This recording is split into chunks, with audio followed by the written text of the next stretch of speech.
on his podcast on the BBC. It's like You'd think they do fact checking, to be fair, if that did happen.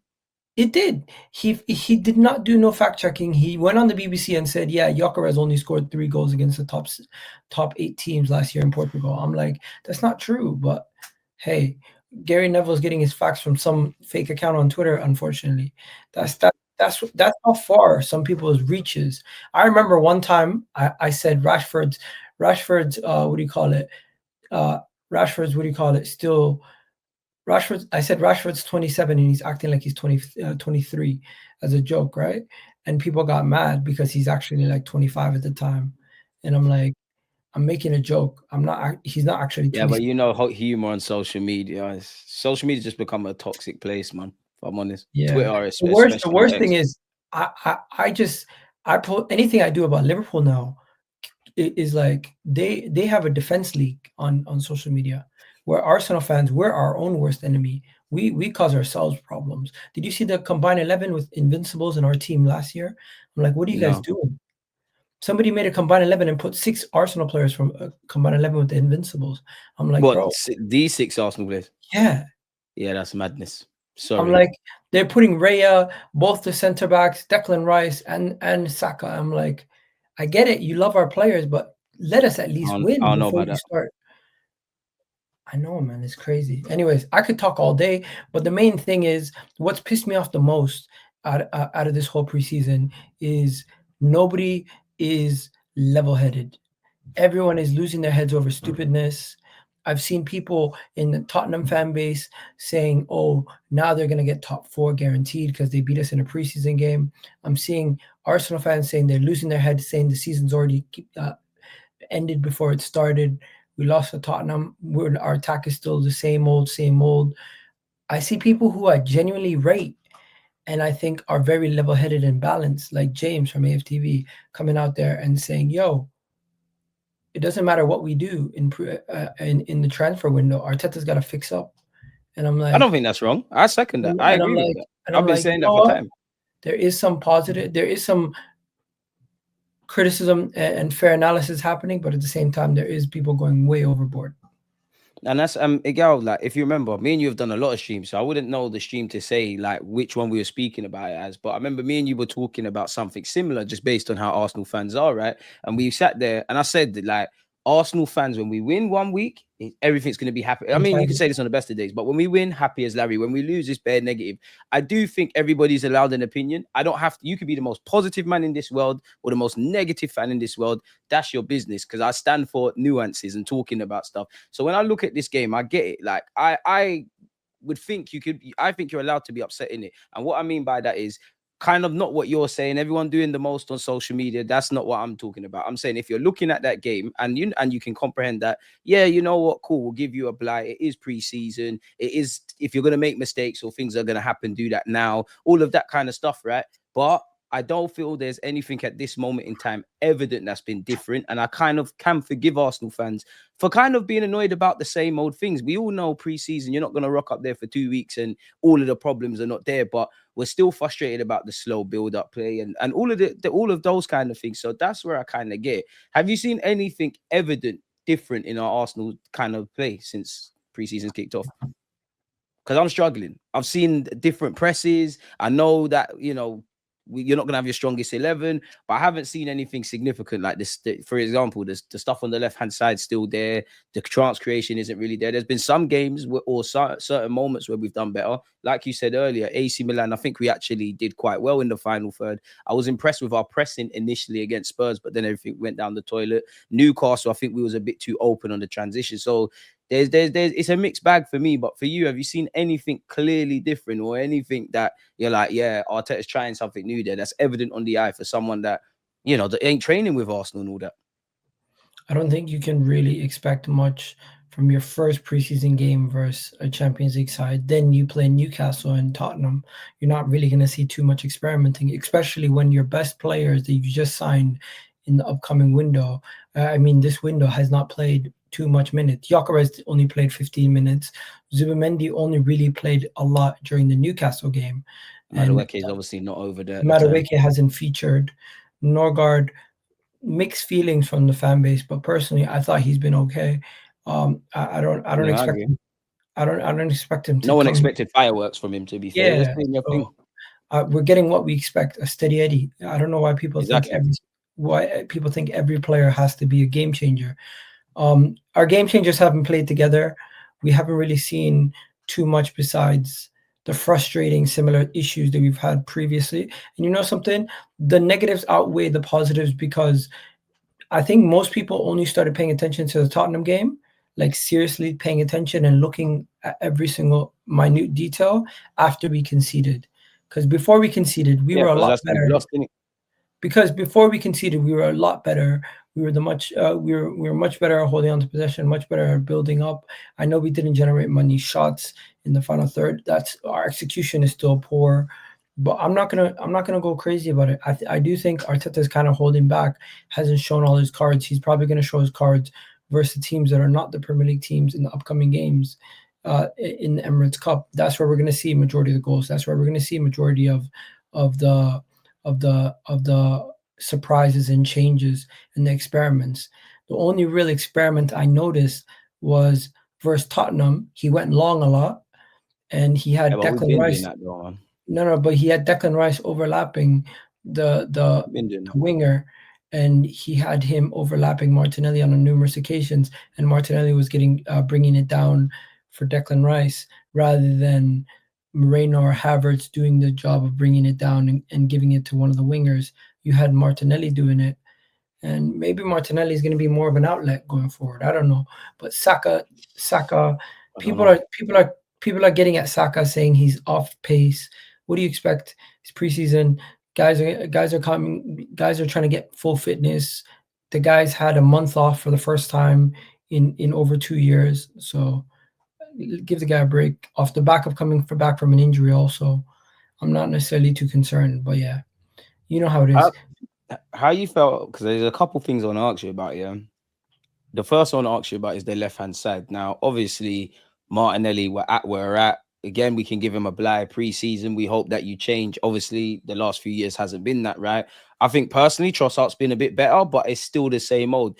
I don't want to do the preseason thing because I think we all know someone like Reiss Nelson probably needs to depart, yeah. But I do think in elements that I saw of Reiss Nelson, if I just isolate this preseason, I can forgive fans for thinking, oh, you know what, maybe give him one last chance. Where are you at with Reiss Nelson and that left hand side, like left wing specifically, I should say? We messed up giving him 100K. That's the real thing. We messed up giving these guys too much high wages, and it's impossible to shift them off.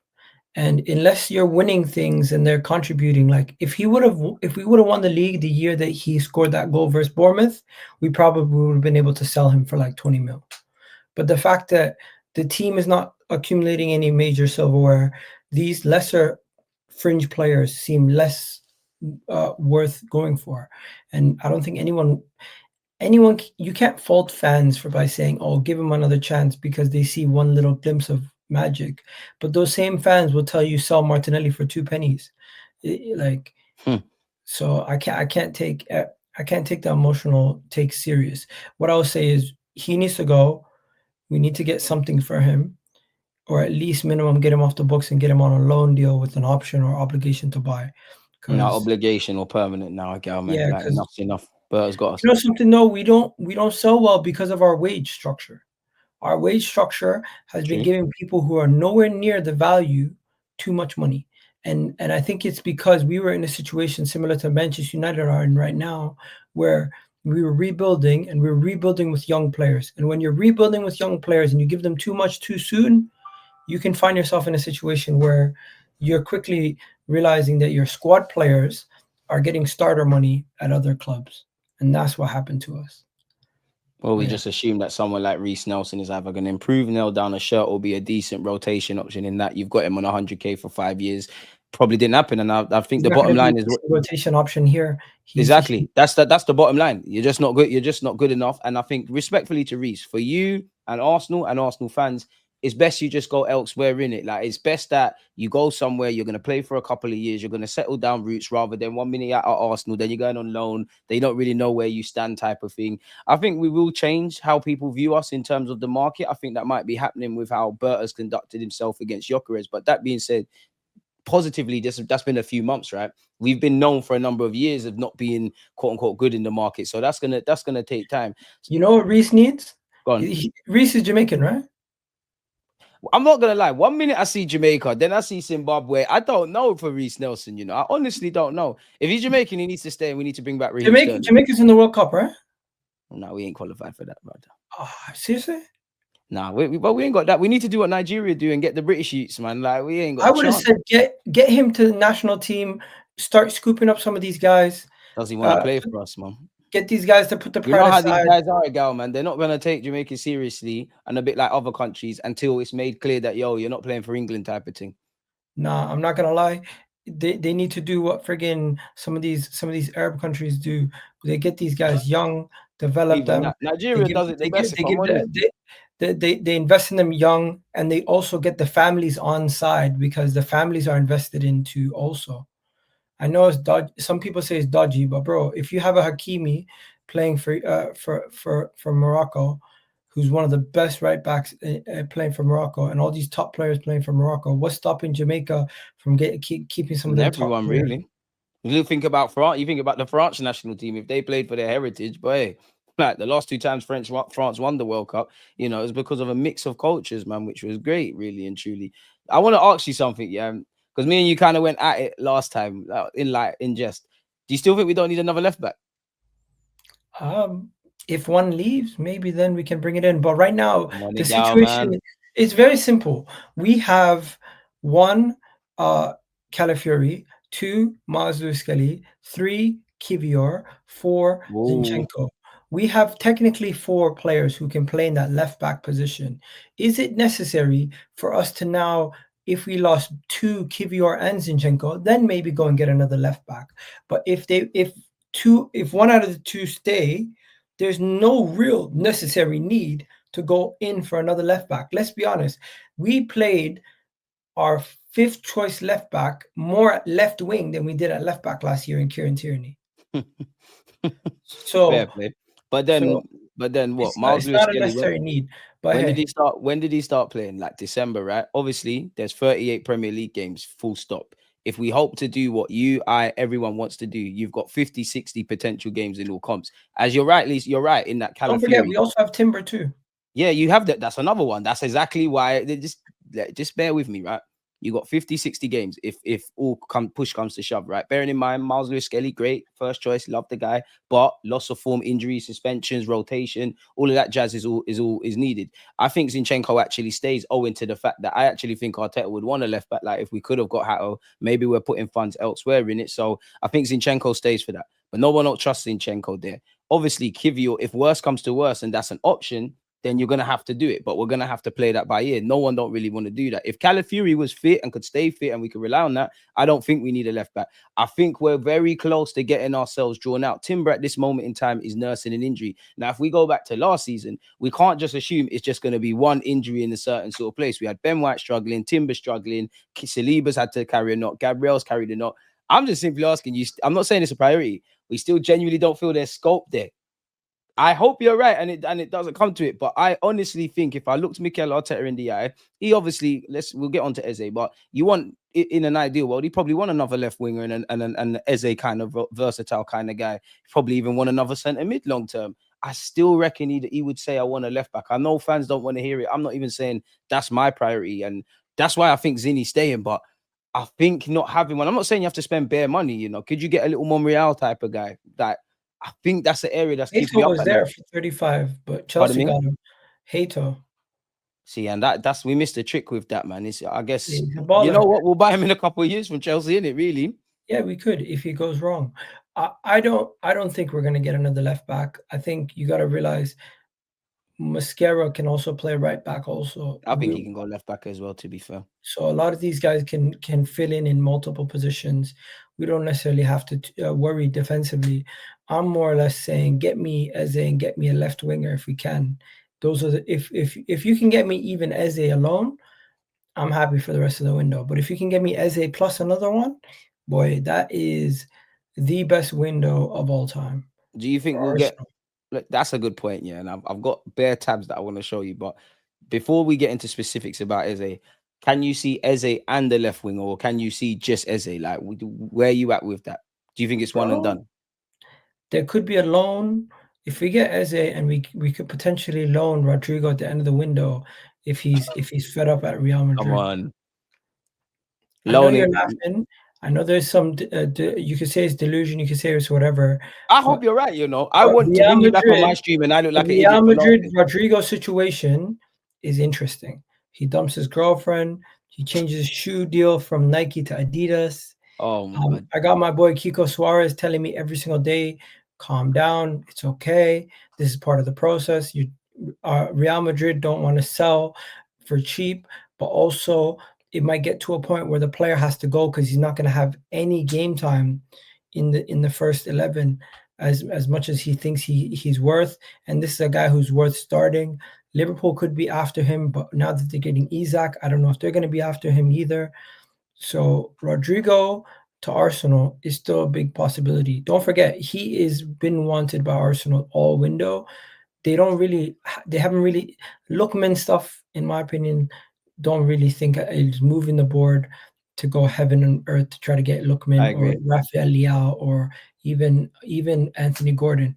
I think the only person they would do whatever they can to get is probably Rodrigo, and they have said they want difference makers. So don't take it out of the realm of possibility that if we get Eze, we could still somehow move for a Rodrigo. And the only way that happens, outgoings. You know which outgoings need to happen.